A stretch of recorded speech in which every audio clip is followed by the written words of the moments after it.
पुरुषाय विद्महे महादेवाय धीमहि तन्नो रुद्र प्रचोदयात्। ईशानः सर्वविद्यानाम् ईश्वर सर्वभूतानां ब्रह्माधिपति ब्रह्मणोऽधिपति ब्रह्मा शिवो मे अस्तु सदा शिवो।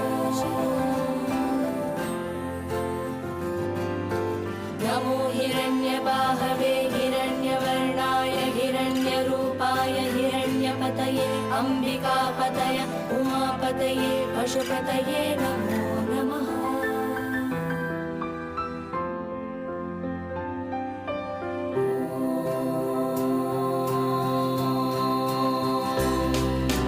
घृतकं सत्यं परं ब्रह्म पुरुषं कृष्णपिङ्गळम् ऊर्ध्वरेतं विरूपाक्षं विश्वरूपाय वै